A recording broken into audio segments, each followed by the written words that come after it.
देवी जो सबको देती हैं, माँ अन्नपूर्णा से मिलो। हिंदू मिथोलॉजी में माँ अन्नपूर्णा एक बहुत ही पूजनीय देवी हैं। वो खाने की और पोषण की देवी हैं। अन्नपूर्णा देवी प्राचुरता, अबंडेंस और समृद्धि, प्रोस्पेरिटी को दर्शाती हैं और जीवन का आधार है। उनके नाम में अन्ना का मतलब है खाना और पूर्णा का मतलब है पूरा, जो उनकी भूमिका को दर्शाता है कि वो हर प्रकार का पोषण करती हैं, चाहे वो शारीरिक हो या आध्यात्मिक। अन्नपूर्णा का महत्व सिर्फ खाना देने तक ही सीमित नहीं है। वो देवी शक्ति की ममता में रूप को भी दर्शाती हैं। वो माँ हैं जो पूरे ब्रह्मांड का पालन पोषण करती हैं। यह सुनिश्चित करती हैं कि जीवन चलता रहे। उनकी उपस्थिति से सुख, स्थायित्व और जरूरतों की पूर्ति मिलती है। जीवन की आवश्यक चीजों को देने वाली देवी होने के नाते अन्नपूर्णा की पूजा हर तबके के लोग करते हैं। किसान उनसे अच्छी फसल के लिए आशीर्वाद मांगते हैं। घर वाले उनसे समृद्धि और खाने की उपलब्धि के लिए प्रार्थना करते हैं। ऐसा माना जाता है कि उनकी कृपा से भूख और गरीबी दूर होती है। मां अन्नपूर्णा का गहरा रिश्ता पवित्र नगर काशी से है, जिसको वाराणसी भी कहते हैं। यह प्राचीन नगर जो पवित्र गंगा नदी के किनारे स्थित है, हिंदू धर्म में बहुत ही महत्वपूर्ण माना जाता है।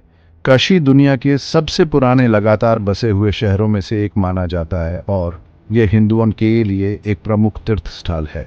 काशी में मां अन्नपूर्णा का एक समर्पित मंदिर है, जिसका नाम है अन्नपूर्णा देवी मंदिर। यह मंदिर एक प्रमुख दर्शनीय स्थल है और यहाँ अनगिनत भक्तों का आगमन होता है जो उनका आशीर्वाद प्राप्त करने आते हैं। ऐसा माना जाता है कि काशी में अन्नपूर्णा को भोग लगाकर और उनकी पूजा करने से व्यक्ति को जन्म और मृत्यु के चक्कर से मुक्ति मिलती है। अन्नपूर्णा और काशी के बीच का संबंध भगवान शिव के साथ उनके संबंध से और भी मजबूत होता है। शिव, जो काशी के प्रमुख देवता है, उन्हें अक्सर एक बाहरी वैरागी के रूप में दर्शाया गया है। इसके विपरीत अन्नपूर्णा, जो पोषण प्रदान करती हैं, शहर में जीवन के स्थायी और पालन पोषण करने वाले पहलू का प्रतिनिधित्व करती हैं। शिव का अन्नपूर्णा से भीख मांगने की कहानी बहुत प्रसिद्ध है, जो ये दर्शाती है कि भोजन कितना महत्वपूर्ण है और देवी की भूमिका एक परमप्रदाता, प्रोवाइडर की है। कहानी के अनुसार एक बार भगवान शिव और उनके बेटे गणेश और कार्तिकेय एक बहस में लगे हुए थे। उनकी बहस का विषय था ज्ञान की क्रिया पर श्रेष्ठता। शिव ज्ञान का समर्थन करते हुए तर्क दिया कि यह सर्वोत्तम है, हालांकि उनके बेटों ने तर्क दिया कि क्रिया भी उतनी ही महत्वपूर्ण है। अपनी बात को साबित करने के लिए शिव ने अपनी सारी दुनियादारी, जैसे कि खाना, त्याग देने का फैसला किया। शिव के त्याग का दुनिया पर गहरा प्रभाव पड़ा। विनाश के देवता द्वारा भोजन को अस्वीकार करने से पृथ्वी बंजर हो गई, फसलें बर्बाद हो गईं, नदियां सूख गईं और पूरे देश में अकाल फैल गया। जीवन का संतुलन खतरे में पड़ गया। दुनिया की ये हालत देखकर पार्वती, जो शिव की अर्धांगिनी है और शक्ति, कॉस्मिक एनर्जी का स्वरूप है, उन्होंने अन्नपूर्णा का रूप धारण किया। सुंदर साड़ी पहनकर और आभूषण से साजकर वो काशी आई और एक रसोई की स्थापना की। उनके दिव्य खाने की सुगंध दूर दूर तक फैल गई, जिससे शिव, जो अब एक भटकते हुए भिखारी थे, आकर्षित हुए। वो अन्नपूर्णा के द्वार पर आ पहुंचे, हाथ में कटोरा लिए। अपनी पत्नी को पहचानकर शिव विनम्र हो गए। अन्नपूर्णा ने एक कोमल मुस्कान के साथ उन्हें भोजन परोसा, उन्हें याद दिलाते हुए कि भोजन के बिना ज्ञान और कर्म दोनों ही व्यर्थ हैं। शिव को उनके कार्यों में ज्ञान का एहसास हुआ। उन्होंने संतुलन के महत्व और सभी चीजों की परस्पर संबद्धता को स्वीकार किया। शिव के पालनहार के रूप में वापस आने के साथ ब्रह्मांड में संतुलन बहाल हो गया। पृथ्वी फिर से हरी भरी हो गई, फसलें लहलहा उठीं और नदियां फिर से बहने लगीं। अन्नपूर्णा का शिव को भोजन कराना केवल एक पत्नी का कर्तव्य नहीं था, यह एक यूनिवर्सीय घटना थी जिसने प्राकृतिक व्यवस्था को फिर से स्थापित किया। शिव के अन्नपूर्णा से भिक्षा मांगने की कहानी एक अनुस्मारक के रूप में कार्य करती है कि जीवन के सभी पहलू आपस में जुड़े हुए हैं। भौतिक जीविका आध्यात्मिक ज्ञान के समान ही महत्वपूर्ण है। यह संतुलन, नम्रता और इस समझ के महत्व पर जोर देता है कि जीवन को बनाए रखने में नारी शक्ति महत्वपूर्ण भूमिका निभाती है। भक्तों का मानना है कि मां अन्नपूर्णा की पूजा करने से कई लाभ मिलते हैं। वह भोजन प्रदान करने वाली हैं जो जीवन के लिए आवश्यक है। उनका आशीर्वाद समृद्धि, बहुतायत और बुनियादी जरूरतों की पूर्ति के लिए मांगा जाता है। ऐसा माना जाता है कि अन्नपूर्णा की प्रार्थना करने से व्यक्ति के जीवन में भूख, गरीबी और अभाव दूर होता है। भौतिक लाभों के अलावा ऐसा माना जाता है कि अन्नपूर्णा की पूजा करने से आत्मा को भी पोषण मिलता है।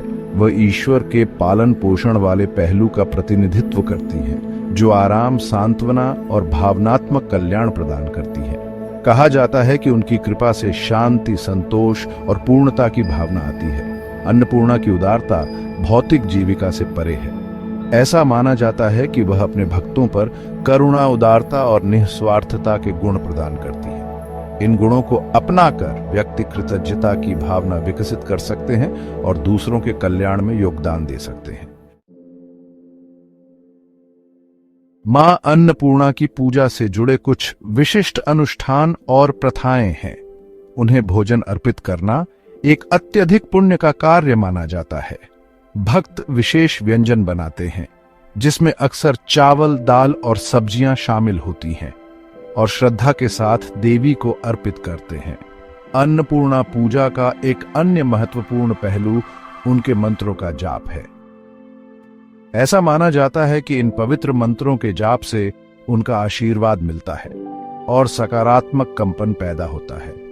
अन्नपूर्णा स्तोत्र, जो उन्हें समर्पित एक स्तुति है, विशेष रूप से लोकप्रिय है और उनकी कृपा प्राप्त करने के लिए इसका पाठ किया जाता है। दिवाली और नवरात्रि जैसे त्योहारों के दौरान अन्नपूर्णा की पूजा बड़े उत्साह के साथ की जाती है। घरों को सजाया जाता है, विशेष व्यंजन बनाए जाते हैं और परिवार के लोग अपनी प्रार्थना अर्पित करने और समृद्धि और प्रचुरता के लिए उनका आशीर्वाद लेने के लिए इकट्ठा होते हैं।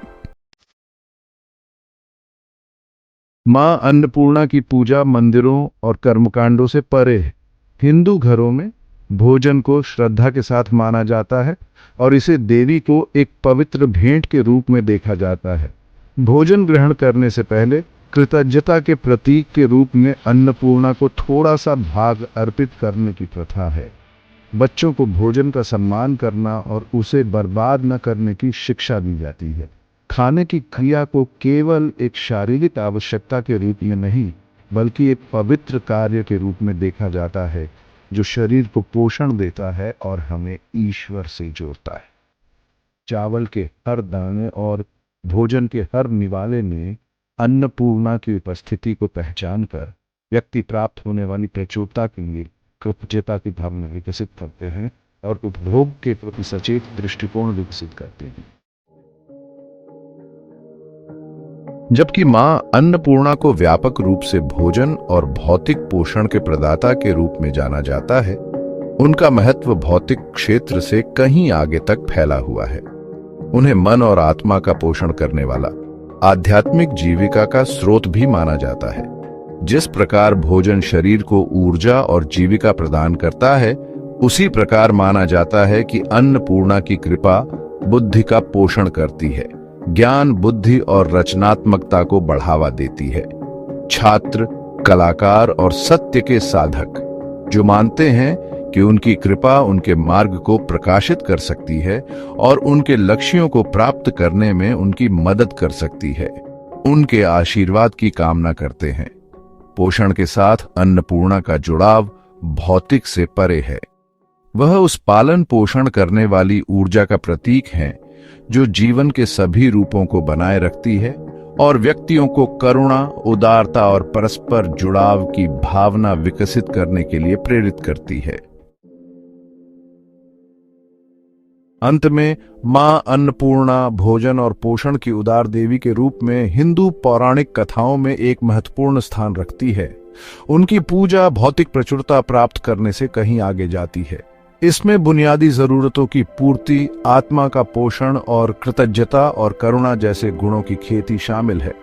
अन्नपूर्णा की कहानी, विशेषकर शिव को भोजन कराने की उनकी क्रिया, जीवन के सभी पहलुओं की परस्पर संबद्धता और भौतिक और आध्यात्मिक के बीच संतुलन के महत्व पर प्रकाश डालती है।